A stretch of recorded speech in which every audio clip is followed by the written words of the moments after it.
सभी के मन में एक प्रश्न रहता है कि अयोध्या में भगवान श्री राम का मंदिर किसके कारण बना है। आज प्रकाश डालेंगे उसी सत्य पर और आपके सामने रखेंगे कुछ चौंकाने वाले तथ्य। तो वीडियो को अंत तक पूरा जरूर देखना। तो चलिए आरंभ करते हैं सत्य और तथ्य के साथ। वैसे तो आतताइयों ने सनातनियों के अनेकों मंदिर तोड़े हैं, जिनमें से अयोध्या भगवान श्री राम का मंदिर भी एक है। सन 1527-28 में आतताइयों द्वारा भगवान श्री राम का मंदिर तोड़कर वहां पर एक मस्जिद बना दी गई, जिसको लोग बाबरी मस्जिद के नाम से जानने लगे। उसके बाद मुगलों का काल निकला और गुलामी आई अंग्रेजों की गुलामी के अंदर 1853 में हिंदू और मुसलमानों का अयोध्या में फिर से झगड़ा हुआ भगवान श्री राम के मंदिर को लेकर। सांप्रदायिक हिंसा फैलने की वजह से अंग्रेजों ने वहां पर बाड़ लगा दी और अंदर का हिस्सा मुसलमानों को दे दिया और बाहर का हिस्सा हिंदुओं को दे दिया पूजा करने के लिए। लेकिन उसके बाद फिर आता है सन 1885, जिसके अंदर भगवान श्री राम के मंदिर के लिए पहली बार अदालत के दरवाजे खटखटाए गए। उस समय के जूना अखाड़ा के महंत अदालत के दरवाजे पर पहुंचे और उन्होंने भगवान श्री राम का मंदिर बनाने की अपील कोर्ट से की, किंतु उनकी इस अपील को रद्द कर दिया गया। उसके बाद हमारा देश आज़ादी के लिए लड़ रहा था और लोगों को ये लगता होगा कि आज़ादी की लड़ाई के कारण लोगों का भगवान श्री राम के मंदिर की तरफ ध्यान नहीं गया। किंतु 1934 के अंदर देश आज़ाद होने से पहले हिंदुओं पर लगा हुआ ये बाबरी मस्जिद का कलंक हिंदुओं ने मिटाने की कोशिश की, जिसका सुप्रीम कोर्ट के फैसले में भी जिक्र है। किंतु हिंदू उस समय इसे पूर्ण रूप से नहीं मिटा पाए। और फिर आता है 1949, जब भगवान श्री राम मस्जिद के अंदर प्रकट होते हैं और पूरी अयोध्या और आसपास के एरियो में सभी जगह पर बात फैल जाती है कि प्रकट भय कृपाला, कि भगवान श्री राम प्रकट हो गए हैं मस्जिद के अंदर। लेकिन मुसलमानों का यह मानना था कि यह मूर्ति किसी व्यक्ति द्वारा मस्जिद में रखी गई है। फिर क्या था, एक बार फिर सांप्रदायिक दंगे ना भड़क जाए, इस वजह से उस भूमि को पूरी तरह से सील कर दिया गया। उसके बाद आता है सन 1987, जिसकी बहुत ही कम लोग चर्चा करते हैं। अगर आप सन 1987 के बारे में जानेंगे तो आपको हो सकता है नेताओं के और बाकी सबके चेहरे अलग तरीके से दिखाई पड़े, लेकिन उसके बीच भी कई लोग राम जन्मभूमि को लेकर कोर्ट में अलग अलग अपनी अपील डालते रहे। लेकिन 1987 में उन सभी हिंदुओं के सवाल का जवाब छिपा हुआ है जो ये पूछते हैं कि मंदिर इतने दिनों तक क्यों नहीं बना। कांग्रेस जैसी गंदी गवर्नमेंट को तो हिंदुओं ने 1987 में ही झुका दिया था। कांग्रेस तो 1987 में ही मंदिर बनाने पर विवश हो गई थी, जिसकी खबर आरएसएस के दोनों अखबार ऑर्गेनाइजर और पंचजनीय दोनों के मुख्य पृष्ठ पर वीएचपी के अशोक सिंघल जी की फोटो के साथ छपी थी। किंतु अब सवाल ये खड़ा होता है कि जब 1987 में कांग्रेस विवश हो गई थी मंदिर बनाने के लिए, तो मंदिर बनने से किसने रोका। यह जानने के लिए आपको शीतला सिंह की पुस्तक का 110वां पेज पढ़ना पड़ेगा।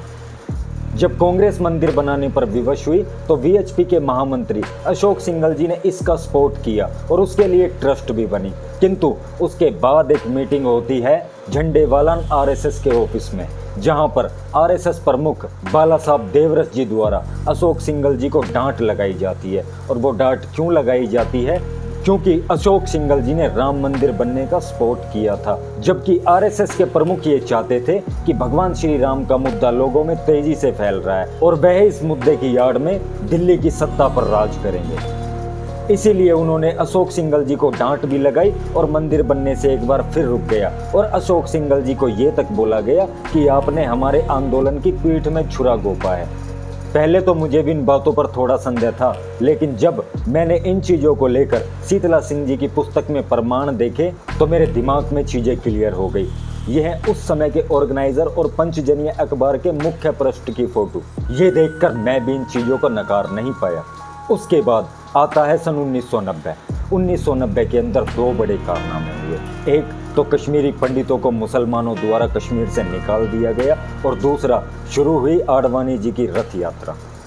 आडवाणी जी की रथ यात्रा के बाद बीजेपी को राजनीतिक बहुत ही ज़्यादा सपोर्ट मिला और हिंदुओं में भी मंदिर के प्रति जागरूकता जागी। उसके परिणाम से 1992 के अंदर हिंदुओं पर लगा हुआ कलंक बाबरी मस्जिद को पूर्णतः रूप से खत्म कर दिया गया, जिसकी जिम्मेवारी भी बाला साहब ठाकरे जी ने ली।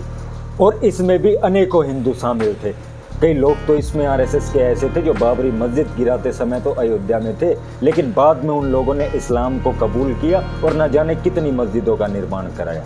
उसके बाद इलाहाबाद हाई कोर्ट में भगवान श्री राम जन्मभूमि का केस चलता रहा और उस केस को हमारे धर्माचार्य और धर्मगुरु पूरी दृढ़ता के साथ लड़ते रहे। उसके फलस्वरूप 2010 के अंदर इलाहाबाद हाई कोर्ट का फैसला आता है राम जन्मभूमि को लेकर। वह फैसला था कि भगवान श्री राम की जन्मभूमि के 3 टुकड़े कर दिए गए थे। एक टुकड़े में मंदिर बनता, एक टुकड़े मस्जिद बनती और एक टुकड़ा जूना अखाड़े को दे दिया गया था। इस फैसले से बीजेपी तो बड़ी खुश थी, लेकिन जो कट्टर हिंदू थे वो नाखुश थे, क्योंकि उनको भगवान श्री राम की जन्मभूमि का पूरा हिस्सा चाहिए था। वहीं दूसरी तरफ बीजेपी यह चाहती थी कि भगवान श्री राम का मंदिर और मस्जिद साथ साथ बने, और यह ऐसा कार्य करके एक भाईचारे का संदेश देना चाहते थे और लोगों से अपील कर रहे थे कि लोग सुप्रीम कोर्ट ना जाएं। मेरी बातों पर तो आपको यकीन नहीं होगा, लेकिन उस समय के बीजेपी अध्यक्ष नितिन गडकरी जी के मुंह से सुन लीजिए। हिंदू और मुस्लिम समाज में भाईचारा का एक नया अध्याय शुरू हो जाएगा। जो कल की बातें उसको भूल जाना चाहिए। भाजपा ये नहीं चाहती है कि ये मसला सुप्रीम कोर्ट में जाए। बिल्कुल नहीं चाहती, क्योंकि मैं मानता हूँ कि ये सुप्रीम कोर्ट में जाने के बजाय अगर समन्वय से और प्रेम से अगर हो सकता है तो बहुत अच्छा होगा। हिंदू महासभा भी यही कह रहा है, उन्होंने भी यही बोला है कि हम सुप्रीम कोर्ट जाएंगे, हमें तो पूरी जमीन चाहिए। अब मुद्दा जो है एक चीज से आगे बढ़ के अब वो पूरी जमीन की बात करने लगे हैं। हिंदू महासभा में क्या कहना चाहिए इस बात को ना हमारा कोई संबंध है, ना मैं कुछ उनके बारे में कहूँगा। मेरा और मेरे पार्टी का हमारा ये कहना है कि अब ये सुप्रीम कोर्ट में जाने के बजाय आपसी चर्चा करके, क्योंकि एक बात का न्यायालय ने निर्णय दिया है, पूरे तीनों न्यायमूर्ति ने दिया, उसका सम्मान। लेकिन बीजेपी की बात को ना सुनते हुए लोग सुप्रीम कोर्ट में जा पहुंचे। सुप्रीम कोर्ट ने हाई कोर्ट के फैसले पर 2011 में ही रोक लगा दी। उसके बाद 2011 से लेकर 2019 तक भगवान श्री राम जन्मभूमि का केस सुप्रीम कोर्ट में चलता रहा, और जब सुप्रीम कोर्ट का फैसला आया तो सुप्रीम कोर्ट ने सबूतों के आधार पर, जो कि हमारे धर्माचार्य और धर्मगुरुओं ने कोर्ट को दिए थे, उसके आधार पर फैसला हिंदुओं के पक्ष में सुनाया। लेकिन जब विवाद जमीन का था और उसका केस हम जीत चुके थे, तो मुसलमानों को अलग से जमीन देने की क्या आवश्यकता थी। लेकिन फिर भी इतने सालों के संघर्ष के बाद हिंदुओं के दिल में एक खुशी का माहौल आया कि हिंदुओं के धर्माचार्यों ने, हिंदुओं ने लड़कर भगवान श्री राम की जन्मभूमि को वापस लिया। लेकिन उसके बाद भी ये सेकुलरवादी कीड़े अपनी हरकतों से बाज नहीं आए। इन्होंने भगवान श्री राम के मंदिर की नींव में एक मुसलमान से मिट्टी डलवाने का कार्यक्रम रचा, जिससे कि ये हिंदू और मुसलमानों में भाईचारे का संदेश दे पाए। लेकिन उसका भी विरोध हमारे धर्माचार्यों ने किया। लेकिन जिन लोगों ने भगवान श्री राम के मंदिर को बनने से रोका और उन्हीं लोगों ने भगवान श्री राम के मंदिर की नींव में मुसलमानों से मिट्टी डलवाना चाहा, आज सनातनी ये समझते हैं कि मंदिर हमें उनकी वजह से मिला है। लेकिन जो धर्माचार्य, जो हमारे संत समाज के लोग भगवान श्री राम के मंदिर के लिए हमेशा से लड़ते रहे, शायद सनातनी आज हमारे उन संतों और धर्माचार्यों के नाम तक नहीं जानते होंगे। तो मेरा सभी सनातनियों से हाथ जोड़ के निवेदन है कि हमारे संतों और धर्माचार्यों पर स्वाभिमान करें, जिन्होंने लड़कर हमारे भगवान श्री राम की जन्मभूमि को वापस लिया, और किसी नेता की बात में आकर हमारे संतों का अपमान और धर्माचार्यों का अपमान कभी ना करें। जय श्री राम, हर हर महादेव।